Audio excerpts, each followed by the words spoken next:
धन्यवाद सभापति महोदय, आपने मुझे सप्लीमेंट्री डिमांड फॉर ग्रांट्स का समर्थन के लिए बोलने का मौका दिया। माननीय प्रधानमंत्री श्री नरेंद्र मोदी जी की दूरदर्शी नेतृत्व यह सुनिश्चित करती है कि जो भी हम खर्च कर रहे हैं उसका हर एक रुपया अर्थव्यवस्था को मजबूत करने के लिए, नागरिकों को सशक्त करने के लिए और एक सशक्त भारत के निर्माण के लिए ही खर्च होता है, उसका योगदान होता है। आज जो अतिरिक्त धनराशि मांगी गई है वह सिर्फ कागजों पर कुछ आंकड़ों का लेखा जोखा नहीं है, वो भविष्य के भारत के निर्माण का मानचित्र है। पीएम गति शक्ति हो, पीएम किसान योजना हो, राष्ट्र की सुरक्षा को सशक्त बनाना हो, यह सभी व्यय भारत के प्रगति के लिए अत्यंत आवश्यक है। कुछ विपक्षी दलों ने अभी विषय उठाया, फिस्कल डिसिप्लिन को लेकर अभी मैं माननीय प्रेमचंद्रन जी को सुन रहा था, वित्तीय अनुशासन को लेकर प्रश्न उठाया। मैं याद दिलाना चाहूंगा, I would like to remind them that there was a period during the rule of the UPA when recklessly they had burdened the economy with unplanned spending, अनियोजित खर्चे and policy paralysis. In contrast, in our government, our term, under Modi ji, every rupee that flies out of the coffer of the exchequer is under the guidance, under the radar of ATC. ATC meaning not air traffic control, ATC meaning A for accountability, T for transparency and C for clear vision of development. During the UPA regime, सभापति महोदया, 2004 से 2014 के दौरान आपको जान के आश्चर्य होगा, 94,060 करोड़ रुपए की बजट राशि, जो कि लगभग 14 विभाग, सामाजिक विभाग और ग्रामीण विकास मंत्रालयों से संबंधित थी, वह खर्च नहीं हो पाई थी 10 वर्षों में। यह बजट का लगभग 6.4% हिस्सा उस समय खर्च नहीं कर पाई थी यूपीए की सरकार।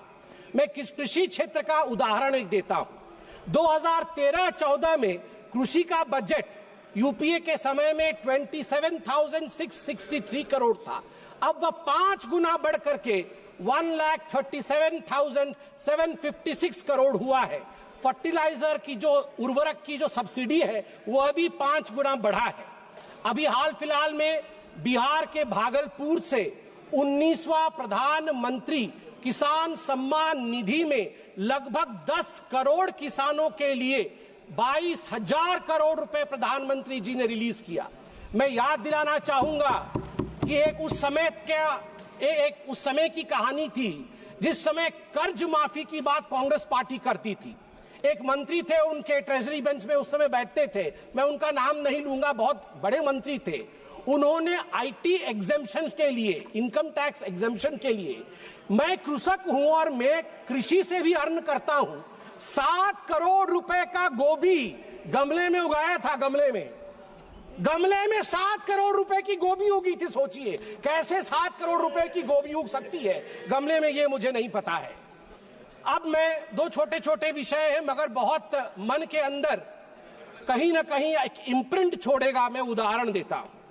गौरव गोगोई जी बैठे हुए हैं। गौरव गोगोई जी ने आज गोल्ड मोनेटाइजेशन के ऊपर बात की। मैं 2 हेडलाइंस लेके आया हूं। पहला हेडलाइन है इंडियन एक्सप्रेस का मुंबई से जो छपा था, जुलाई 8, 1991 का हेडलाइन है और ये लिखा है शंकर अय्यर ने। हर कोई इसे सुने और पढ़े भी। Secret sale of gold by the reserve bank of India, 21,000 kg of metal airlifted to coded destination. एक समय था 1991 में राजीव गांधी ने और कांग्रेस पार्टी ने चंद्रशेखर जी की सरकार से हाथ खींच लिया था। उस समय लिक्विडिटी की अभाव थी, देश में एक त्राहिमाम की सिचुएशन बनी थी अर्थनीति में, और उस समय पहली बार हिंदुस्तान के ऊपर वो त्रासदी आई थी कि देश के सोना को 67 टन ऑफ गोल्ड इसको गिरवी रखा पड़ा था। और शंकर अय्यर जी कहते हैं कि मैं मुंबई के एयरपोर्ट में देख रहा था, चुपके चुपके गाड़ियां आ रही थी आरबीआई की और हिंदुस्तान के सोने को एयर इंडिया के एयरबस में लोड किया जा रहा था, हिंदुस्तान के बाहर भेजा जा रहा था। आप सोच के देखिए। और दूसरा हेडलाइन सभापति महोदया में पढ़ना चाहूंगा 31 मई 2024 का, RBI brings back home 100 tons of gold from United Kingdom. Narendra Modi ji के नेतृत्व में 1 लाख केजी सोना, 1 लाख केजी सोना बाहर से 2024 मई को हिंदुस्तान वापस आता है। एक ने, यूपीए ने भारत मां के सोने को गिरवी रखा, हमारी मां के सोने को गिरवी रखा, और दूसरे लल्ला ने, हमारे नरेंद्र मोदी ने अपने मां को अलंकृत किया। ये होता है फर्क। मैडम सभापति महोदया, मैं एक छोटा सा उदाहरण देके अपने विषय को समाप्ति की ओर ले जाऊंगा। मैं एक और उदाहरण देता हूं। पूरे इस सप्लीमेंट्री ग्रांट में power grid corporation of India limited PGCIL के लिए अधिक व्यय की मांग की गई है, मिनिस्ट्री ऑफ पावर के अंतर्गत आता है। मैं एक हेडलाइन पढ़ता हूं, जुलाई 31, 2012 का 3 ग्रिड। मुझे याद है, अभी निर्मला सीतारमन जी आएंगी। निर्मला सीतारमन जी उस समय प्रवक्ता थी, पार्टी की, बैठी हुई थी एक चैनल के डिबेट में। अचानक अंधकार हो गया, डिबेट बीच में बंद हो गया और 22 राज्य में अंधकार हो गए थे, क्योंकि 30 और 31 जुलाई 2012 को नॉर्दर्न ग्रिड, ईस्टर्न ग्रिड और नॉर्थ ईस्ट ग्रिड, तीनों ग्रिड फेल हो गए।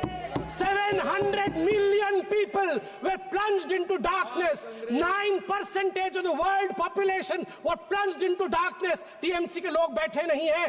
200 मजदूर एक माइन के अंदर बंद हो गए। न जाने कितने लोगों ने जो वेंटिलेटर पे थे, उनकी जान उनको गंवानी पड़ी थी। और आज दूसरा हेडलाइन में पढ़ता हूं टाइम्स ऑफ इंडिया का, जून 3, 2024, India's come a long way since 2012. Outage, world's largest, even 250 gigawatt isn't a problem for India now. मई 30, 2024 को अचानक भारत की जो पावर की रिक्वायरमेंट थी, वो सारी रिकॉर्ड तोड़ देती है। 250 गीगावाट हो जाता है भारत की पावर की आवश्यकता, मगर हमारा ग्रिड टूटता नहीं है, फेल नहीं होता है। World's largest unified power grid, ये हमारे नरेंद्र मोदी जी ने देश को बना करके दिया है, इसलिए मैं इसका समर्थन करता हूं। अंत में, आज मणिपुर के विषय में बहुत कुछ बोला गया है। मैं बहुत दुख के साथ कहना पड़ता है मुझे कि यहां कहीं ना कहीं जहां एक एकता दिखना चाहिए, उस एकता की कमी है। मैं कुछ आंकड़े रखना चाहूंगा और ऑपोजिशन के हमारे सदस्य, उनका अधिकार है कि वो इन आंकड़ों को मांगे और जाने भी, क्योंकि ये देश हम सबका है। इंटरनली डिस्प्लेस्ड पीपल, आईडीपी जिसको कहा जाता है, उनके लिए यहां प्रश्न उठना भी चाहिए। उनके लिए क्या किया गया? In response, the government has implemented a series of measures aimed at providing immediate relief, long-term rehabilitation, and economic stability for the internally displaced persons, IDPs. These initiatives are housing assistance first, prefabricated housing for 3,000 families to provide immediate shelter, 2,660 houses completed, 2,520 houses occupied, 340 houses will be completed by the end of the month. Financial aid of 1,000 rupees has been provided on 5 separate occasions, amounting to a total of 30 crore. An additional 27 crore has been released to support the housing reconstruction efforts in Manipur for those who are internally displaced. Relief camp operations have been sustained with an allocation of rupees 280 crore, ensuring essential services such as food and health care for affected families. A compensatory package of rupees 32 crore has been provided to farmers for those who suffered agricultural losses due to the conflict. माननीय सभापति महोदय, educational support के बारे में भी माननीय सदस्यों ने बात की. A total of 11,763 displaced students have been enrolled in various educational institutions. The government, schools and colleges have provided free admission. College Students Rehabilitation Scheme उसको इंट्रोड्यूस किया गया 2023 में, जिसने 1000 डिस्प्लेस्ड बच्चों की मदद की ताकि वो वहां फ्रीली जाके एडमिशन ले सके, और उनको 10,000 रुपए की राशि भी ऊपर से दिया गया. एम्प्लॉयमेंट और स्किल डेवलपमेंट डिस्प्लेस्ड लोगों के लिए 426 IDP led startups have received government support. ये स्टार्टअप के माध्यम से कई लोगों को नौकरी दी गई, जो अभी 500 इंडिविजुअल उसमें एनरोल हुए हैं हाल फिलहाल में. Cabin crew training in Delhi, जिसमें मैं धन्यवाद दूंगा air India, Indigo airlines, ministry of tourism को धन्यवाद दूंगा. उनके माध्यम से 500 बच्चे मणिपुर के जो डिस्प्लेस हुए थे उनको यहां प्लेस किया गया है. Free medical treatment has been provided to the IDPs at जेनिम्स. और ठीक उसी प्रकार हमारी जो गर्भवती माताएं हैं इन रिलीफ कैंपों में, उनके लिए भी हर संवेदना के साथ पूरी तरह की प्रोविजन की गई है. अंत में महोदया, मैं बस अपने भाषण के अंत में यही कहना चाहूंगा कि हमारे राहुल जी ने थोड़े दिन पहले, कल ही उन्होंने कहा कि वोटर लिस्ट में गड़बड़ी है. अभी अरविंद सावंत जी भी बोल रहे थे कि वोटर लिस्ट में गड़बड़ी. वोटर लिस्ट में गड़बड़ी नहीं है, आपके डेवलपमेंट लिस्ट में गड़बड़ी थी. आपके डेवलपमेंट लिस्ट में गड़बड़ी थी, वोटर लिस्ट में गड़बड़ी नहीं है. अभी हमने बताया आपको, अगर वैसा डेवलपमेंट आपने किया होता तो आज आप वहां नहीं बैठे होते. दूसरी बात, ये कांग्रेस पार्टी कहती है कि रोहित शर्मा अनफिट है. रोहित शर्मा अनफिट नहीं है, राहुल गांधी अनफिट है. और मैं बता दूं, नरेंद्र मोदी जी के कप्तानी में ही आप देखिएगा भारत विश्व का चैंपियनशिप ट्रॉफी जीतेगी. भारत माता की जय. जय जगन्नाथ. माननीय सदस्य श्री अमर काले जी, माननीय सदस्य श्री अमर काले जी.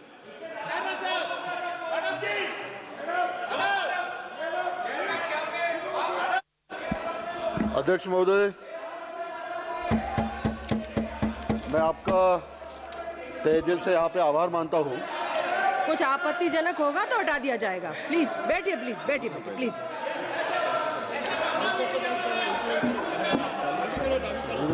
बैठिए बैठिए. आपत्तिजनक शब्द होगा, हटा दिया जाएगा. बैठिए बैठिए बैठिए माननीय सदस्य, प्लीज.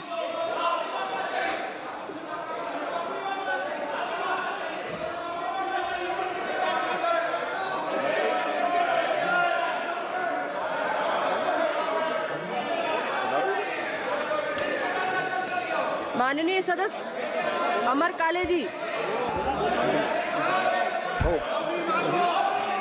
हाँ चालू है ना, चालू है ना. हाँ माझा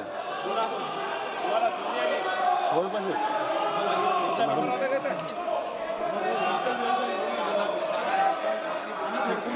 नहीं पण ये थोड़ा जरा, अरे रिकॉर्ड से हटा दिया गया है. प्लीज बैठिए माननीय सदस्य, प्लीज बैठिए. बैठिए बैठिए आप सभी लोग.